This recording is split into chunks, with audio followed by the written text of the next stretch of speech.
Hello everyone, welcome back to the QA Copilot series.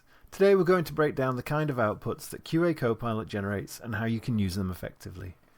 In this video we're focusing on a steps per AC feature script, so basically a script that breaks down each acceptance criterion into its own set of steps. So on screen you can see that we've generated a feature script using this steps per AC format. We're not including exploratory or release checklists this time, just the standard steps and results. Now let's look at how it's structured. At the top we've got our preconditions. These are just a quick note of what needs to be in place before the tester starts, like making sure the home page is deployed and that brand guidelines are available. And then we dive into the test steps. Since we're using a steps per AC approach, each acceptance criteria is clearly called out. For example, for acceptance criteria 1, the script gives us 3 steps to cover that criterion thoroughly. Each step has a clear action and an expected result, so you know exactly what to look for.